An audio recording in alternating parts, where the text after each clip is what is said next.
നൽകാൻ അവസരം തന്നതിന്. പേര് റിഞ്ചു, അങ്കമാലിയിൽ നിന്നാണ് വരുന്നത്. 2024 ഏപ്രിൽ 10 ഞാൻ ഇവിടെ ഉടമ്പടി എടുക്കാൻ വന്നത്. കാരണം എൻ്റെ മകൻ പൂർണ്ണ ആരോഗ്യവാനായി ജൂണിൽ ക്ലാസ്സിൽ പോകാൻ വേണ്ടി. അവൻ അങ്ങനെ തന്നെ ജൂൺ 1 തുടങ്ങി അവൻ ക്ലാസ്സിൽ പോയി തുടങ്ങി. കാരണം എന്താണെന്ന് വെച്ചാൽ ഞാൻ ഒരു വീഡിയോ കാണിക്കാം. ഞാൻ ഉടമ്പടി എടുക്കാൻ വരുമ്പോൾ അവൻ്റെ അവസ്ഥ ഇതായിരുന്നു. അതിനുശേഷം അവൻ പൂർണ്ണ ആരോഗ്യവാനായി സ്കൂളിൽ പോയി. സാഹചര്യം എന്താണെന്ന് വെച്ചാൽ അവൻ നല്ല കുട്ടിയായിരുന്നു. ജാനുവരി 17 2024 ജാനുവരി 17 അവൻ പാമ്പും കോണി കളിക്കുന്നതിനിടയ്ക്ക് ഈ കരു വിഴുങ്ങി വായിലിട്ട് വിഴുങ്ങിയത് കൊണ്ട് അവൻ്റെ ഇവിടെ വന്ന് കിടന്ന് അങ്കമാലി ഞങ്ങൾ ആശുപത്രി കൊണ്ടുപോയി. ആ ക്യാഷ്വാലിറ്റിയിൽ വെച്ച് തന്നെ അവൻ്റെ തൊണ്ടയെ തുളച്ച് സാധനം എടുത്തു. അതെടുക്കാൻ ഇത്ര ഡിലേ വന്നതുകൊണ്ട് അവൻ്റെ ഓക്സിജൻ ലെവൽ കുറഞ്ഞു. വെൻറ്റിലേറ്ററിലായിരുന്നു അവൻ. അതെടുത്ത ശേഷം ഡോക്ടർ എന്നോട് പറഞ്ഞത് അവൻ എത്ര ദിവസം വെൻറ്റിലേറ്ററിൽ കിടക്കുമെന്നോ അവൻ്റെ ഏതെങ്കിലും ഓർഗന് ബാധിച്ചേക്കാം, നമുക്കൊന്നും പറയാൻ പറ്റത്തില്ല എന്ന് പറഞ്ഞു. അതിൻ്റെ ഇടയിലാണ് ഒരു ചേച്ചി എനിക്ക് കൃപാസന മാതാവിൻ്റെ കാശുരൂപം തന്നത്. അപ്പം തുടങ്ങി ഞാൻ നന്മ നിറഞ്ഞ മറിയും എത്രയും തീളമാതാവും ചൊല്ലി ഞങ്ങൾ ആംബുലൻസിൽ അമൃതയിലോട്ട് പോയി. അമൃതയിൽ ചെന്നപ്പോൾ പിറ്റേ ദിവസം 8 മണിക്ക് ഡോക്ടർ വന്നു.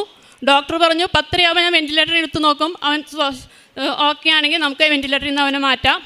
അങ്ങനെ 10 അവനെ വെൻറ്റിലേറ്ററിൽ നിന്ന് എടുത്ത് മാറ്റി. അവൻ ഓക്കെ ആയി. അപ്പോൾ ഡോക്ടർ 10 എന്നോട് വന്നു, അവൻ കുഴപ്പമില്ല, ഒന്ന് അവൻ്റെ മെമ്മറി ടെസ്റ്റ് ചെയ്യാം, അവൻ എന്തെങ്കിലും ഓർഗൻ എന്തെങ്കിലും ബാധിച്ചിട്ടുണ്ടോ എന്നറിയാൻ. ഞാൻ ചെന്നു. അവൻ എന്നെ ഓർമ്മയുണ്ട്. ഞാൻ ചോദിച്ചതിനൊക്കെ അവൻ ഉത്തരം പറഞ്ഞു. അതിനുശേഷം ഡോക്ടർ പറഞ്ഞു ഓക്സിജൻ ലെവൽ കുറഞ്ഞതുകൊണ്ട് 3 ദിവസത്തിനുള്ളിൽ അവന് ഫിക്സ് വരുമെന്ന്. ഞങ്ങൾ PIC തന്നെ കിടന്നു. ആ ദിവസങ്ങളിൽ ഞാൻ നന്നായി പ്രാർത്ഥിക്കാൻ എനിക്ക് കിട്ടിയ അവസരമായിരുന്നു. അവൻ്റെ ഈ അവസ്ഥ അറിഞ്ഞ് പാസേജ് ധാരാളം പ്രാർത്ഥനകൾ അവന് കിട്ടി. അതിൻ്റെ ഫലമായി 3 ദിവസം അവർ നോക്കിയിട്ടും അവന് ഫിക്സ് വന്നില്ല. ഞങ്ങൾ 4ാമത്തെ ദിവസം വാർഡിലോട്ട് മാറ്റി. ഞായറാഴ്ച ഉച്ചയായപ്പോൾ അവൻ പറഞ്ഞു എനിക്ക് തലവേദന എടുക്കുന്നു. അപ്പം ഞങ്ങൾക്ക് നേഴ്സിനോട് പറഞ്ഞു. നേഴ്സ് ഡോക്ടറെ വിളിച്ച് ഒരു പാരസെറ്റമോളിൻ്റെ പകുതി കൊടുത്തു. പക്ഷേ അവന് വേദന മാറിയില്ല. ഒരു വൈകുന്നേരം ആയപ്പോൾ അവന് ഫിക്സ് വന്നു. ഫിക്സ് വന്ന് വീണ്ടും അവനെ PICയിലോട്ട് മാറ്റി. PICയിൽ മാറ്റി പിറ്റേ ദിവസം ഞാൻ അവനെ കാണുമ്പോൾ അവൻ്റെ കാലും കൈയും കെട്ടിയിട്ടേക്കാണ്. അവൻ്റെ മൂവ്മെൻറ്റ് നിയന്ത്രിക്കാൻ പറ്റുന്നില്ല. സാധനങ്ങൾ വലിച്ച് നേരെ കിടത്തിയാൽ ഇറങ്ങിപ്പോകുന്നു, കസേരമേറ്റ് ഊർന്നു പോകുന്നു, അവനറിയാണ്ട് മൂത്രം പോകുന്നു, അവനറിയാണ്ട് തുപ്പിക്കൊണ്ടിരിക്കുന്നു. ഈ അവസ്ഥയിലായിരുന്നു. അപ്പോൾ ഡോക്ടർ MRI സ്കാൻ ചെയ്തു. അവൻ്റെ മൂവ്മെൻറ്റിനെയാണ് ബാധിച്ചിരിക്കുന്നത്. അതുകൊണ്ട് അവന് ഫിസിയോതെറാപ്പി നമുക്ക് നോക്കാം. ഫിസിയോതെറാപ്പി ചെയ്താലാണ് ഇതിന് മാറ്റം ഉണ്ടാവുള്ളൂ. നിങ്ങളുടെ അടുത്ത് ഫിസിയോതെറാപ്പി കിട്ടുകയാണെങ്കിൽ നിങ്ങൾ ഡിസ്ചാർജ് പോയി അതാണ് നല്ലതെന്ന് പറഞ്ഞു. ഞങ്ങൾ അവിടെ നിന്ന് 2 ആഴ്ച കഴിഞ്ഞ് ഞങ്ങൾ വീട്ടിലോട്ട് വന്നു. അങ്ങനെ ഫിസിയോതെറാപ്പി ചെയ്ത് ഒരാഴ്ച കഴിഞ്ഞ് അവൻ പയ്യെ എഴുന്നേറ്റ് നിന്ന് തുടങ്ങി. ഒരാഴ്ച ഫിസിയോതെറാപ്പിസ്റ്റിൽ വരാൻ കോൾഡായതുകൊണ്ട് ആ മാഡം വന്നില്ല. പിറ്റേ ദിവസം അവൻ്റെ മൂവ്മെൻറ്റ് കൂടി തുടങ്ങി. അപ്പോഴാണ് എൻ്റെ സുഹൃത്ത് പറഞ്ഞ് നമുക്കൊന്ന് ഉടമ്പടി, ഞാൻ കൃപാസനത്തിൽ വരുന്നുണ്ട്, നീയും വരുന്നു, നമുക്കൊന്ന് ഉടമ്പടി എടുക്കാമെന്ന്. അങ്ങനെ ഏപ്രിൽ മാസം ഞാൻ വന്ന് ഇവിടെ ഉടമ്പടി എടുത്തു. ഉടമ്പടി എടുത്ത് അതിന് ശേഷം ഞങ്ങൾ വേറെ സെക്ഷനിൽ ഫിസിയോതെറാപ്പി പോയപ്പോൾ ആ മാഡം പറഞ്ഞു 10 വയസ്സിനുള്ളിൽ ഇവൻ്റെ മൂവ്മെൻറ്റ് നമുക്ക് കൺട്രോൾ ചെയ്യാമെന്നാണ് പറഞ്ഞത്. അവന് 8 വയസ്സുള്ളപ്പോഴാണ് ഇത് വന്നേ. കറക്റ്റ് ഞങ്ങൾ ജൂണിലായപ്പോൾ അവൻ്റെ എല്ലാ മൂവ്മെൻറ്റും മാതാവ് നേരെയാക്കി തന്നു. അവനൊരു പ്രശ്നമില്ല. അവൻ നല്ല കുട്ടിയാണ്. എല്ലാത്തിനും ക്ലാസ്സിലും എടുക്കാനാണ്. എല്ലാത്തിനും ദേവമാതാവ് അവനെ ഒത്തിരി അനുഗ്രഹിച്ചു. ഞാൻ ഉടമ്പടി എടുത്ത ശേഷം എല്ലാ ദിവസവും പള്ളിയിൽ പോവും, എല്ലാ മാസവും കുമ്പസാരിക്കും, പറ്റുന്ന സഹായങ്ങൾ എല്ലാവർക്കും ചെയ്യും. അവനെയും ഞാൻ എല്ലാ ദിവസവും തന്നെ മാക്സിമം പള്ളിയും കൊണ്ടുപോകാൻ നോക്കും. ദേവമാതാവിന് ഈശോയ്ക്ക് ഒത്തിരി നന്ദി. ഏഷ്യ പ്രവാചകൻ്റെ പുസ്തകം 41 അധ്യായം 10 മുതലുള്ള വാക്യങ്ങൾ.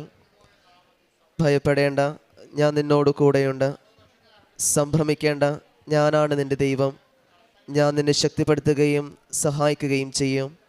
എൻ്റെ വിജയകരമായ വലത്ത് കൈകൊണ്ട് ഞാൻ നിന്നെ താങ്ങി നിർത്തും. പരിശുദ്ധ അമ്മയുടെ പ്രത്യക്ഷീകരണ സാക്ഷിയായിട്ട് റിഞ്ചു ജോസഫ് അങ്കമാലി തൻ്റെ അനുഭവ സാക്ഷി നമുക്ക് മുമ്പിൽ പങ്കുവെക്കുകയായിരുന്നു. ഈ മകളുടെ വാക്കുകളിൽ നമുക്ക് എല്ലാ കാര്യങ്ങളും വ്യക്തമായിരുന്നു. കാരണം ഉടമ്പടി എടുക്കാനുണ്ടായ കാരണമെന്ന് പറയുക ഈ മകൻ്റെ തന്നെ വന്നു പോയ ഒരു അപകടം തന്നെയാണ്. ഒരു കരുവിഴുങ്ങുവാനും അതിനെ തുടർന്നുണ്ടായ ത്രോട്ട് ഓപ്പറേഷൻ ചെയ്യുകയും അതിനെ തുടർന്ന് വെൻറ്റിലേറ്ററിൽ ആകുകയൊക്കെ ചെയ്യുന്നുണ്ട്. എന്നാൽ തുടർന്ന് തന്നെ ഡോക്ടറിൻ്റെ മറുപടി പ്രകാരം, കാരണം ഇതിന് ശേഷം എന്തെങ്കിലുമൊക്കെ അവയവങ്ങളിലേക്ക് എന്തെങ്കിലുമൊക്കെ പ്രശ്നങ്ങൾ ഉണ്ടാകാമെന്നാണ് ഡോക്ടർ പറഞ്ഞിരുന്നത്. എന്നാൽ തുടർന്ന് 5 ദിവസത്തിന് ശേഷം ഫിക്സ് വരികയും ഫിക്സിന് ശേഷമാണെങ്കിലും ഇവൻ്റെ ശരീരം തന്നെ നിയന്ത്രിക്കാൻ പറ്റാത്ത രീതിയിലേക്കാണ് വരിക.